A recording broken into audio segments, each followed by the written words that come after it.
reacted to form this compound in this place, double bond OH. We have OH in this place. Then we now have another one here. We have another one here. Now the compound formed here is referred to as the Chm416 diores.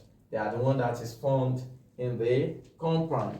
Now the C underneath we have using the same cyclohexene again, reacting together with what we call the hydrogen peroxide.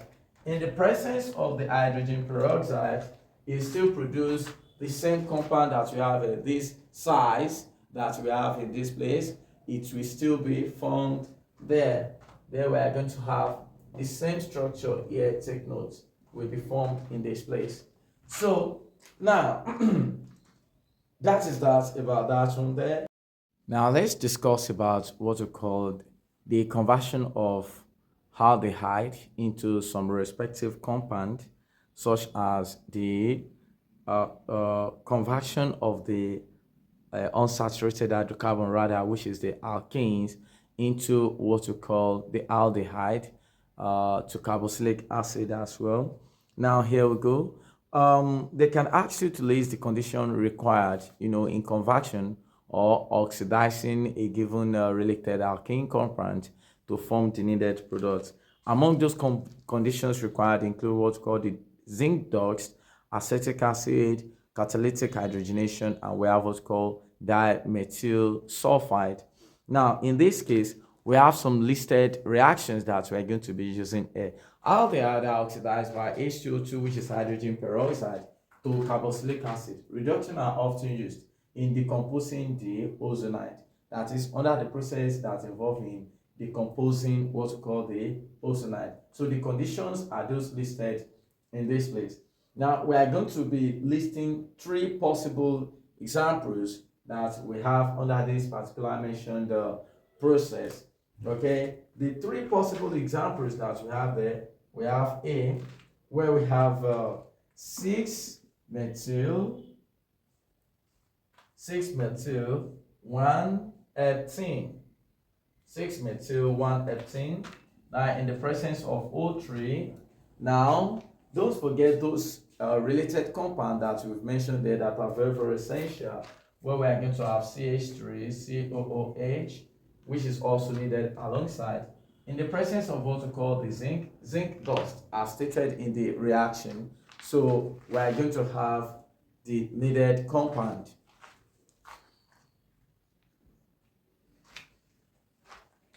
And the product that will be formed there is called 5-methyl hexanal. So now the product that we have formed in this place is as a result of what we call the reaction between this unsaturated hydrocarbon, which is called 6-methyl 1-heptene. Then using what we call the ozonolysis process, which is the ozone that we have here, then we have utilizing what we call the acetic acid in this place with respect to what we call the zinc there, which is called the zinc dust. It produces what we call 5-methyl hexanal. That is number 1 of the reaction. Okay, so with respect to what we have here, there are more products that can also be achieved through the help of this process. Number two that we have there, is using what we call the N, where we are going to have C6H13CH. When you add ozone to it, in the presence of CH3OH, and we have what we call minus 60 degrees Celsius. There we are going to have what we call CH3. This one here is referred to as dimethyl sulfide, and it's produced what we call N. We're going to have C6H13 CHO.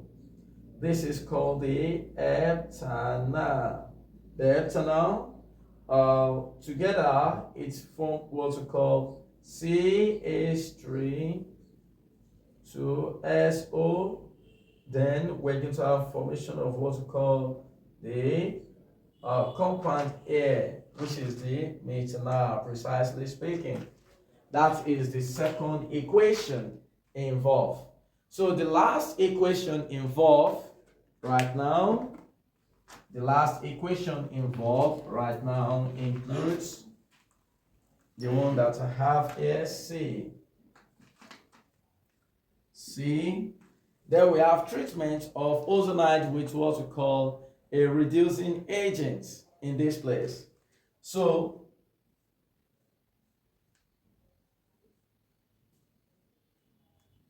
this is cyclohexane in this place.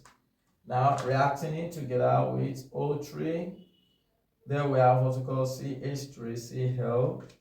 Now the further reaction with what we call the NaBH4. This is a reducing agent. Take note of that. This reducing agent is called sodium tetrahydroborate 3. Okay? Then it's from what we call HOCH2. Then where we are going to have CH2, close the bracket, for CH2 followed by OH. The name of the compound formed in this place is called 1,6 hexane